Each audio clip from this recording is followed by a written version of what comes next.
Hello बच्चों, आइए आपका यूट्यूब चैनल पर स्वागत है। मैं आपको बताने जा रही हूँ करमवीर भरत। देखिए, करमवीर भरत एक हमारी ही ग्रंथ पर आधारित है, जो कि रामायण ग्रंथ है। इस ग्रंथ पर आधारित है। इसमें बताया जाता है राम और भरत, लक्ष्मण और शत्रुघ्न की मेल मिलाप, बिछड़ना, राम को 14 वर्ष का वनवास किस तरीके से दिया गया कि कहीं इस तरीके से इसमें बताया जाता है। देखिए, मैं पहला क्वेश्चन बताती हूँ।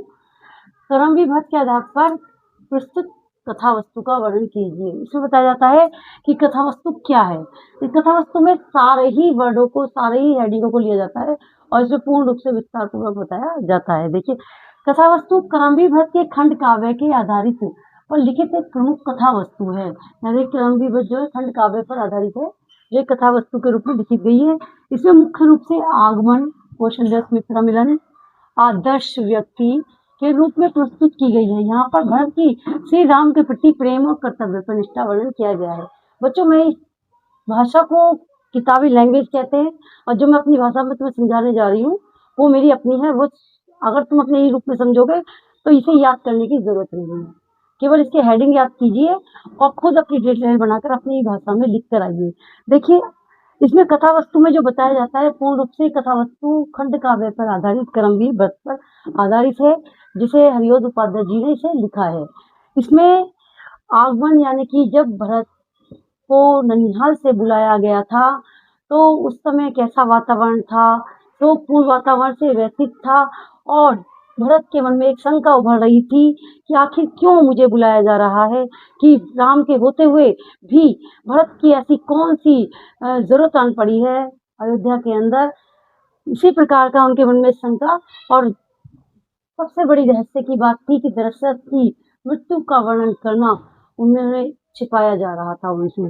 इसमें उनके प्रति भरत के मन में राम के प्रति अति प्रेम और कर्तव्य की निष्ठा का वर्णन किया गया है, क्योंकि वो राम से बहुत प्रेम करते थे और इसी प्रेम के कारण उन्होंने 14 वर्ष राम के साथ वनवास के रूप में काटे थे। देखिए, आगमन के रूप में बताया जाता है कि जब इसमें दूत द्वारा सूचना लेकर ननिहाल पहुंचते हैं, कि जब दूत जानते हो किसे कहते हैं? सैनिक को।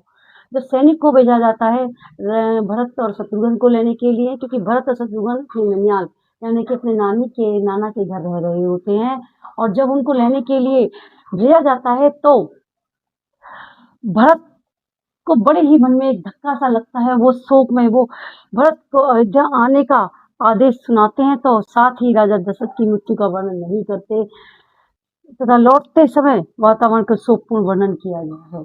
यानी कि सैनिक ये तो बता देते हैं, दूत ये तो बता देते हैं कि भरत को अयोध्या बुलाया गया है, लेकिन ये नहीं बताते कि दशरथ की मृत्यु का कारण भी बन चुका है, दशरथ की मृत्यु भी हो चुकी है। इसका वर्णन वो छिपा लेते हैं। इसी बात के मन में उनके मन में एक अचंभा सा हो जाता है। इसका देखो दूसरा हेडिंग है कौशल्या सुमित्रा मिलन।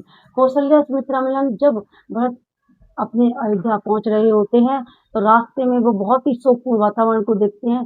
ना तो चिड़ियों की चहचहाट होती है, ना पक्षियों की गुनगुनाहट होती है, किसी भी प्रकार का कोई कार्य नहीं होता और भरत के मन में एक शंका उत्पन्न होती चली जाती है। यानी कि एक बात को लेकर उनके मन में एक शक बैठता चला जाता है और जब वो अयोध्या पहुंचते हैं तो वहाँ के वातावरण को देखकर और भी ज्यादा मन में स्पष्टता आ जाती है और वो सोचते हैं कि आखिर ऐसा क्या हुआ है जिसके कारण उनसे सारी बातें छिपाई जा रही हैं। कौशल्या सुमित्रा मिलन, और जब वो अयोध्या पहुंच जाते हैं, वहाँ का शोकपूर्ण वातावरण देखते हैं, तो वो सीधे कौशल्या और सुमित्रा के यानी कि अपनी माता के कक्ष में जाते हैं और उनसे विलाप कर देखते हैं कि वो सारे उनके अस्त्र वस्त्र सब कुछ व्यस्त पड़े हुए हैं।